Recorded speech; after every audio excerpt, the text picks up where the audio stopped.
Awesome. Okay, it is 6 o'clock on the dot, so we get started. Hi, Farai. How are you? Hi, Tabang. I'm well, and how are you doing? Good, good. Thank you so much for joining, Farai. Sorry, we had a little bit of a glitch in the start. So whilst I have you here, we'll just do a little bit of a quick intro, and then we'll get into our session. But for everyone who's joined, welcome to the Dialoguer, welcome to this platform. Super, super excited. As you would have seen from the socials and some of the posters we put up, this is the pilot chat we're having. So super exciting. But just to give a little bit of a recap as to what this platform is about. My name is Thabang Mokhatle. I'm an attorney by day in the corporate commercial space, but really am very passionate about having conversations that are impactful, that change the course of thinking, that create thought leaders, that inspire a measure of change. And every guest that I will be interviewing on this new segment called Dialogue Mondays will really be towards a particular theme, but in line with impact. Most of the guests that we will have will be sort of really experts in the areas that we will discuss. And as you would have seen for the month of February, on the back of voter registration weekend and conversations about voting, we're focusing specifically on voter education, electoral processes, including electoral reform, which is a new one, and I'm excited to touch on that a bit later on in the month. But without further ado, I'm so excited for our first guest. You would have seen from the socials, today we have here Farai Mubaiwa Ntuli. She is a youth employment expert, and she is basically leads the African Livelihoods Development Program at Accenture. But I'm going to leave it to you to say a little bit more, Farai, before we get into the topics, into the salient points for what we're going to be talking about. Give us a little bit of a background as to Farai. Who is Farai? What inspired you to work with young people? I just gathered from some of the things that I read up about you and some of your ventures and initiatives that this is more than just work for you. This is passion. This is heart. I'm really intrigued to know what inspired that. Thank you so much, Tabang, first of all, for having me, and congratulations on this incredible platform. I'm not sure if you hear in the background, but I am competing with thunder. We're having hectic Yeah, thunderstorms here in Joburg, but as yeah, long as you can hear me, I'm glad. And all so, good. yeah, about myself, I am Farai. I am so passionate about uplifting and empowering young people. And I think it's because I've learned throughout my journey that young people are not leaders of tomorrow, like a lot of people say. We are the leaders of today. And there continues to be this belief, especially on the continent, that young people are lazy, they're entitled, they're not mature enough, they can't take up spaces. And yet, where we've seen change being made in our society and throughout history, it's been young people at the forefront. Yeah, When you look at the Arab Spring a few years ago, yeah, it was young Africans that ensured that the Arab Spring took place to bring about the necessary change. When we're looking at even just our own context, if you look at Fees Must Fall, it was young people. End rape culture was young people. And so that's what my passion has been about. How do we continue to enable young people to recognize that they have a voice? But more than having a voice, how do we make young people economically active? mm, And this means either focusing on entrepreneurship or focusing on employment. And that's why, like you said, in the work I do, it's not just a 9 to 5 for me. It is this constant commitment to provide young people with information that we don't often have access to, and to open up spaces that at times are closed to us, but we should be able to take up space in. so good, so good. And you now find yourself, I mean, just a little bit on the background around Farai, some of the work Farai has done. You've previously worked for the NYDA. and done some work with regards to the YES program, which is the Youth Employment Services, which were initiatives taken partly by private sector and partly by government to ensure that we're exposing young graduates to at least work shadowing opportunities. And so you've been quite heavily involved. I mean, give us a sense a little bit of from the time you started doing work in the space to now, what are the key things you've picked up around the attitudes and the feelings, or concerns of young people? Mm. And I feel like that there's a lot of examples we can pick from, right? Mm. So I've been in the space now for about 7 years. Started off at SIA, the South African Institute of International Affairs, then moved to the Youth Employment Service, and now being at Accenture, and working very closely with different organizations like the NYDA and Harambee. And I think there's two reflections I want to make. The first is that what we are seeing from the government and the corporate side is that there is a greater commitment to say, how do we work together and share best practice? Because combating youth unemployment requires a systems change. It's not one organization that'll solve youth unemployment. A lot of people, Mhm. when I was at YES, were like, where are the numbers? We want the numbers. But it's not one org that'll solve youth unemployment. It is the YES, the Harambis, the NYDAs, the collective impact of these various organizations enabled by the private sector and government sharing best practice that'll combat that crisis. So that's what I've seen, I think, on that front, that there's increased collaboration between these stakeholders. One thing they can do better is to involve youth more in the room. I found myself too often being the only young person, the only young black person, the only young black woman in rooms. And that's not acceptable because we know that youth unemployment in South Africa primarily affects young black women. And so we need to be in the room so that we can really contribute to solving this. Yeah. What I've seen from the youth side is that there is this desperation to find employment, because I think very often, when people think of someone that's not employed, we tend to brush it off and say, just keep the faith, you'll find something. But the state of unemployment is a very mentally draining one. You feel as though you don't add value to your community, to your household. It can then result in many mental health issues. So it's so hard to stay motivated when you're in that space. So what I'm seeing a lot from young people is this desperation to find employment, to add value, to have that sense of self-worth. And what's also there for young people, and the other thing I always highlight to young people is to say, when you feel that, it's important to keep moving. And what I mean by keep moving is volunteer. You don't only gain employability skills through finding a 9 to 5. Mm. Volunteering gets you critical skills that make you employable. Read, do online courses. There's so many free courses. But also, I think there was a sentiment shared last year, November, at a conference I went to from a young person who said, employers need to stop wanting us to be on LinkedIn. They need to find us on TikTok. Sure. And it's such a pity that I couldn't engage with her directly to be like, girl, that is not the attitude you need if you want to be employed.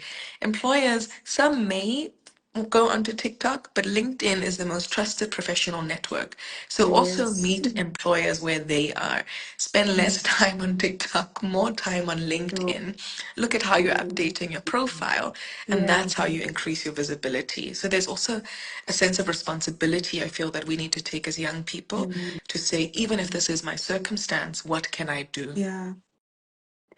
You've touched on really good points because I think, like you said, there are so many elements that contribute to this bigger beast of unemployment and youth unemployment. And I just want to, before we get into those and unpacking them, your article that you wrote in the Mail and Guardian was very insightful. And I really think with the statistics that we post, so just for everybody's on the live, in case you hadn't seen, I've posted up a link to Farai's article that she drafted and posted in the Mail and Guardian last month. It is in our stories, and the link is in the stories as well. So you can go and have a read in your own time. But really, some really powerful statistics just about what percentage of young people in this country are unemployed. When we talk about youth, we're typically talking about persons within the ages of 18 18 to 35 in this country, and how it was so well broken down, as to whom within which group is encountering what type of challenge. One of the key things you highlighted, which I think is a bigger conversation, is a sense of despondency that comes from, and as we said, these things feed into each other. So very rightly, there's an ownership that young people are to take in running with it. But the fatigue and the despondency we're seeing is really because of how the system is sort of working. Yeah. In August 2023, Afrobarometer conducted or published results from a survey that really just highlighted what are the key concerns, what is top of mind for the youth group within this country. And I thought it was interesting because the four things that it sort of touched on as their key concerns was, and in some sort of an order of precedence, unemployment or employment.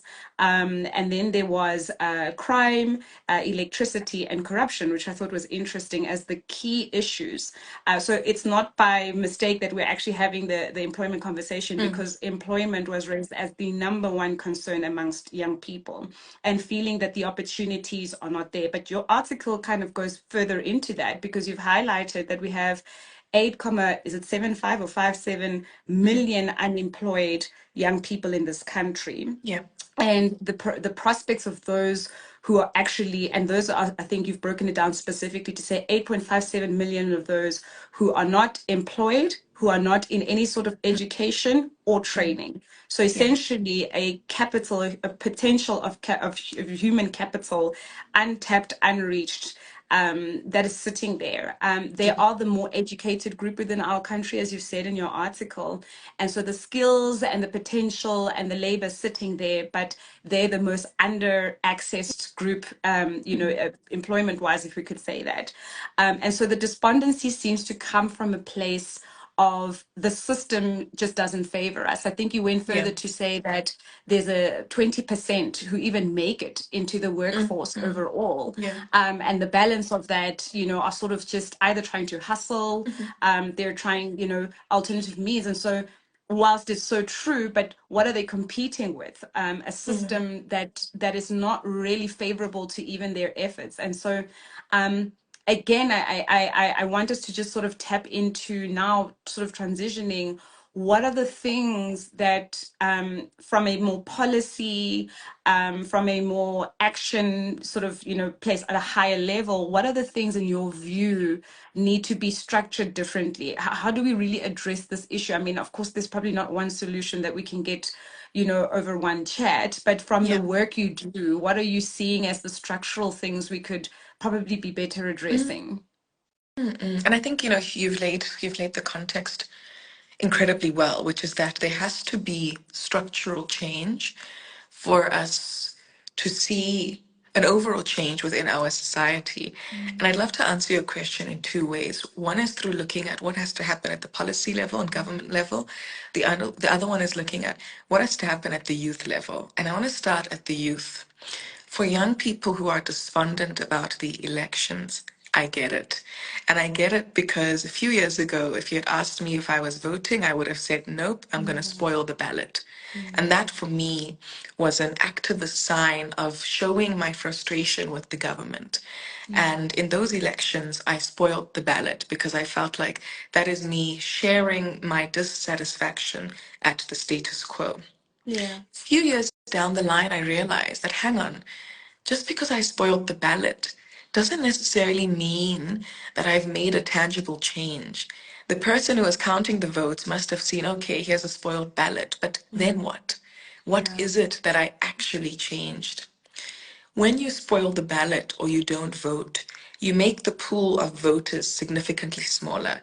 So you make your voice matter a lot less, which means that the critical mass that has been mobilized to vote will still vote and will get whichever party into power, even if it's a party that you're not happy with. And so, as a young person, when you are spoiling the ballot or not voting, to be very honest, you are doing yourself and our country a disservice. And that was an important lesson for me to also learn on my journey. what the change has to be is to say, I'm really frustrated at the system. I'm really frustrated at crime, electricity, unemployment, corruption, the numerous issues that we face in our country. How do I envision myself making a change? And I've got two ways to make a change. One is that I can actively look at ways for me to be involved in politics, if that's what I see my calling to be. This could be at the community level, a municipal level, a national level, whatever that looks like. Two is to say, you know what, politics is not for me, but I can actually take interest in the different manifestos that are out there and educate myself about the different parties that are competing in the elections so that I can vote for the party that best aligns with what I want. And we need a lot more young people to be proactive because so often I've heard young people say, there's not a single party that's here for me. We've got over, and I can't remember the stats, but I think it's over I just want to find this. I love to be very, very factual. I hate getting the facts wrong. But we've got over 1,700 national or registered parties Yeah. with over 350 operating at the national level. Yeah. So you cannot tell me that you have looked at the manifestos of Of every all single of those. party and you have Sure. decided that there's no one that represents you. We Sure. have to do the work if we want to be represented. This either means reading the different manifestos, or this means that we say, hang on, I can actually be that change. Let me go and attend different rallies. Let me form my own party. Let me run as an independent candidate. These are the options that are available to us in this day and age. Yeah. So that's my call to youth. Get out there, make your voice heard, be involved, have conversations with your peers. South Africans love braais. Yes. Are we braaiing and talking about voting and who we're voting Yes. for, what it is that we are doing? If we're not, then we really have to introspect about the sort of conversations we're having that are driving change in our country. Sure. On the policy level, I think there has to be a greater effort, not only from our government, but across African countries, to be intentional about creating opportunities for young people to participate in politics that goes beyond just a quota system. And we've seen quota systems fail in countries whereby women are often the heads of departments that are seen as softer departments. So, you know, a woman who would lead the Department of Women and Children. Women don't often would lead or would be the Minister of Finance or the Minister of Trade, which are seen as more hardcore ministry positions, but are equally important. And so we have to have this commitment from government to say, how do we create opportunities for young people to meaningfully engage in politics within our country? And this has to happen at a policy level to say, what is it that we implement from a policy level? How are we looking at different forms of Yeah. engagement? This has to Yes. go beyond how many members of parliament are young. It's great to see that we've got even more young members of parliament. But what does that lead them to? Are they supported enough? I've got a number of friends who are MPs who go through harrowing experiences because of their age. So, what does meaningful involvement of young people in politics look like? And what are policy changes we have to implement so that that can be nurtured? Because our current operating model is not sustainable. We're Yeah. seeing what's happening in Senegal, where the president is looking at how to increase his time in government. We see that here as well, maybe not as drastic in terms of increasing time, but Yeah. we've got a young population with older leaders that are not necessarily in tune with what it is that this generation wants. Requires. Exactly. And what I found interesting, both from your article, but also from a 2014 Afrobarometer survey, was there is a demonstrable interest in the political issues and affairs of the day, but there is a disconnect between that interest and civically engaging amongst young Yeah, people, which I thought was interesting, yeah. which is probably answers as to why we're not seeing so many young people showing up to the polls or the voting stations rather, and casting a ballot. There's, as you're saying, over braais, at work, in social spaces. We're clued up. We're reading, about the latest in the news. We're so aware of what's happening. So it's not that there isn't a lack of awareness. It's that it's not translating into action and civic engagement. And one of the things we'll do later on in the month is we will be interviewing someone who will give us a little bit more of the practicalities of how to engage in voter education. Of course, we know voting is something that happens once every four years odd. So there's work in between, and what does that look like? I think I liked that you touched in the article even on that. What are the stats and what are the findings around the engagements even at a more local level? Yeah. How many of us know how to approach a ward councillor, understand what the function of the ward councillor is, engage them, ask them the pertinent questions, which you implore young people to do in the article as well. So I find that quite interesting that there is the disconnect between we know what we know and we're clued up, but we're not engaging. And then there's the despondency, because I think the real thing is, even if I say something, what's going to change? Yeah. Which is such a sad reality, but this is it. But how else can things change if we're not having the pushers, like you're Yeah. saying? You're just highlighting just a small valid point. Appearing and voting for, even if it is what's considered a minority party that's probably never going to actually take over the country now, but you are skewing where the votes are going, where the power lies, essentially in the bigger picture. So thanks, Farai. I appreciate that so much. One more question from me to you before I open it up to those who are on the live. Please feel free to drop questions or comments. I'll specifically ask for questions for Farai. If you can drop them in the chat, I will be reading them out. I want you to give us, as a closing shot, your perceived trajectory for things after this year. Your article says that 2024 elections in particular are going to be critical because they'll probably be the most contested, the most challenged, which I'm excited for. I think we've needed that for a while. Yeah. We've seen the top three. I won't mention names, who've been sort of, at the center of discussions and discourse. But I'm seeing the rising of some interesting other parties, like you said, 1,700 odd.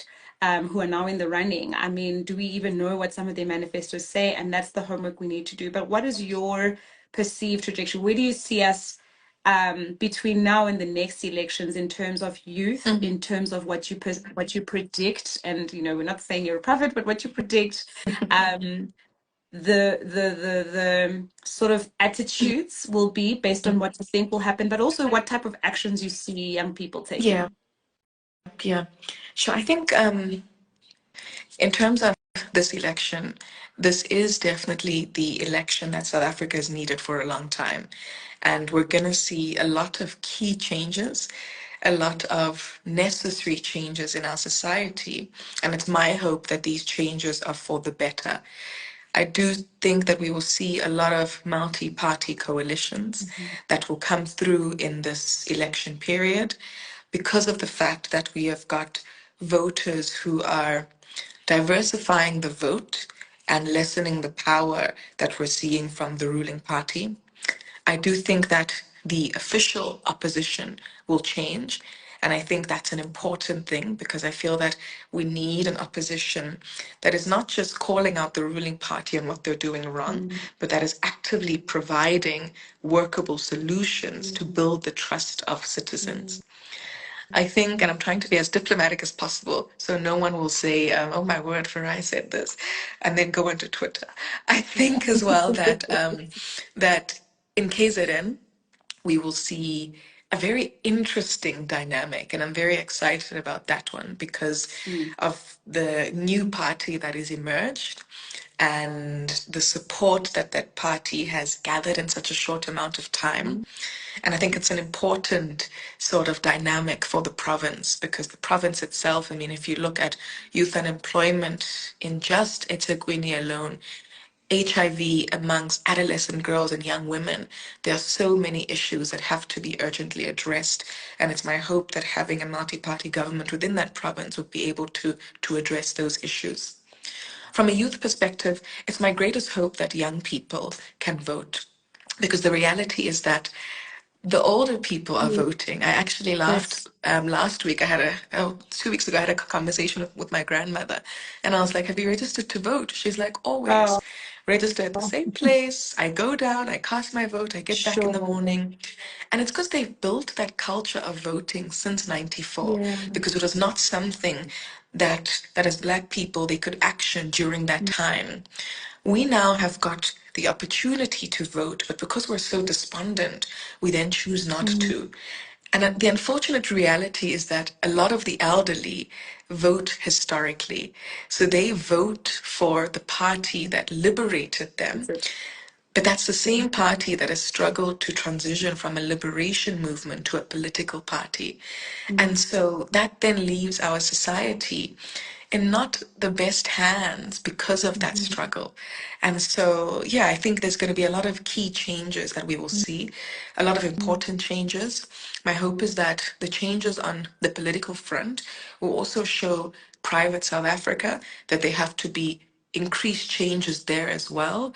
I think yeah. speaking about representation and transformation there is a whole other live video that we can do, but there's so Mm, many key changes that have to happen in our mm, society. And it's my hope that it's a ripple effect and that young people are at the forefront of that change. yeah. Awesome. So good. I'm excited to see some of those changes and even the things that you're saying about, even provincially, what we possibly could be seeing as shifts because we know that that counts in the bigger outcome of the national elections.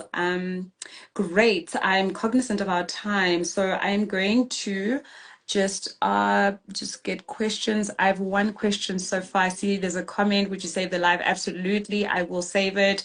Under converse underscore the dialoguer in our stories under dialoguer Mondays. I will make sure to post that live and you can access it there. So I have a question for you, Farai. It's from Dr. Letukwemana. I hope I'm saying Kwenama, sorry. She says, Farai, I'd like to hear your thoughts about having so many political parties in South Africa. Do you think this will spoil the ballot? Should we not be working on having a united national interest and collaborating more with the current political parties? Mm. And I think related to that question is so important because in SA we are certainly spoiled for choice. You see it in a lot of other countries where they don't have as many parties. And then you see it in SA where we've got this abundance of parties. Yeah. I'll be honest that having looked at both models, I don't think that one is necessarily more favorable than the other. And I Mm, think that the reason that is the case is that in any society, you've got such a diversity of people, and people want their interests represented. yeah. And as a result, they would then create a party that is representing those interests. You're absolutely spot on that it does sort of diversify the votes and the change that can be made. But what we're seeing at the same time is this commitment to multi-party coalitions to achieve change, which I think is such an interesting model, one that I'm excited to see if it can tangibly work at a Mm, national, at a provincial mm, level. But I think that's a great model to say we've got different parties, different interests, but a commitment to a better South Africa. How do we work together to make that happen? And I yeah. do feel that having so many parties is representative of the country that we are, of the diversity that we have. And Yeah. hopefully, doing that makes each citizen feel inspired to cast their vote as well. Great. Awesome. Thank you. I'm just scanning if we have any more. Okay, so I think we've only had one. We made it. Thank you so much, Farai, for your time. Invaluable insights. Again, I'd like to just encourage you, the followers, guys who are on the live. Please go and read Farai's article in the Mail and Guardian. As I said, I did post a link to her article in my stories. So check it out. The conversation obviously does not end here. You can follow Farai on Instagram, feminist Farai, feminist underscore Farai. And some of the work that she's continuously doing with regards to youth employment, development, in Africa and I saw Philippines is on your list, which was quite interesting. But yeah, I hope to have you again on one of our segments. Stay tuned. We will be having more of these conversations. And I think really the aim of the conversations is to ensure that we are clued up, not just from a what's going on in politics, but how do we engage the systems in order to transform and see the kinds of changes we want. Awesome. Thanks, Farai. Have a good Thank you evening. so much, Thanks, everyone. Have a Siobhan. lovely Have a good one. evening, everyone. Thank you. Bye.